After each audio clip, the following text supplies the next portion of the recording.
अगर आप भी मिनॉक्सिडिल यूज कर रहे हो या यूज करना चाहते हो तो आपके मन में एक सवाल जरूर होगा, क्या ये बाल उगाता है या कुछ टेम्पररी वक्त के लिए इफेक्ट देता है। तो आज हम इस वीडियो में यही समझेंगे कि इसकी असल हकीकत क्या है।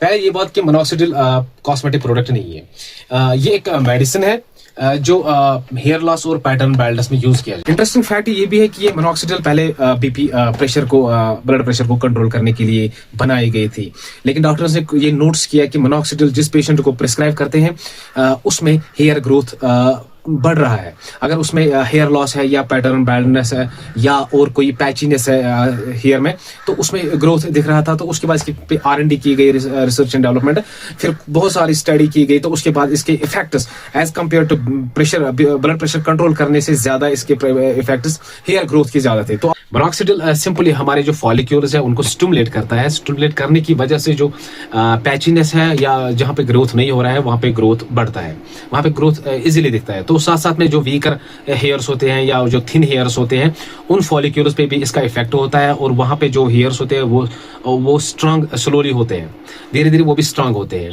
तो इसका जो इफेक्टिव रेट है वो 60 to 70% है।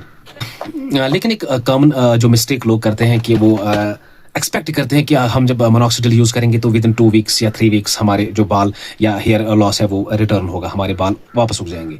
लेकिन ऐसा कुछ नहीं है, इसको लॉन्ग टर्म बेसिस यूज करना है और कंसल्टेशन के बगैर आप यूज नहीं कर सकते हो, क्योंकि इसके भी साइड इफेक्ट्स होते हैं। क्योंकि ऑलरेडी बीपी के लिए बनाया गया था, तो ये ब्लड प्रेशर को डाउन कर सकता है। सो अगर आप में कोई पेशेंट है, कार्डियोवैस्कुलर रिलेटेड इशू है, तो आप इसको कंसल्ट यूज करने से पहले आपको कंसल्ट जरूरी करना है।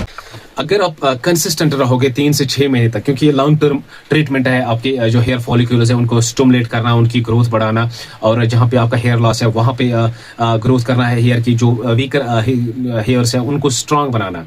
तो 6 महीने तक इसका जो इफेक्ट होता है वो दिखना शुरू हो जाता है। लेकिन क्योंकि ये एंटी हाइपरटेंसिव मेडिकेशन पहले यूज की जाती है, तो अगर आपको कोई साइड इफेक्ट लाइक हाइपोटेंशन या कोई किडनी रिलेटेड इशू या कोई साइड इफेक्ट या कोई एलर्जिक रिएक्शन आपकी स्किन पे दिखना शुरू हो गया, तो आपको एक कंसल्टेशन करने की जरूरत।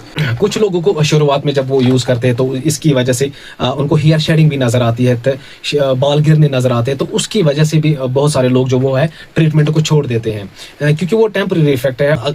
अगर जेनेटिक हेयर लॉस है तो उसमें मिनॉक्सिडिल अगर आप बंद करोगे तो इसके जो बेनिफिट्स है, जो हेयर ग्रोथ हो रहा है वो कम हो जाएगा, जो आपके बाल स्ट्रांग हो रहे हैं तो वो भी कम हो जाएगा। मिनॉक्सिडिल के यूज के बाद कुछ लोगों को साइड इफेक्ट्स दिखने शुरू हो जाते हैं, जैसे कि स्कैल्प में इचिंग होती है, या रेडनेस होती है, या ड्राइनेस स्कैल्प की होती है।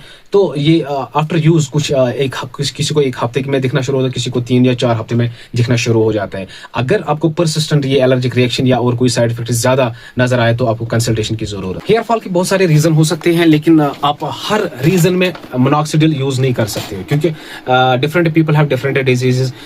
उस डिजीज का बैकग्राउंड कुछ और हो सकता है, या हेयर फॉल का रीजन कुछ और हो सकता है, या कोई और प्रीवियस कोई डिजीज या किसी मेडिसिन का साइड इफेक्ट भी हो सकता है, या कुछ और भी हो सकता है। तो मिनॉक्सिडिल आप हर हेयर फॉल में यूज नहीं कर सकते।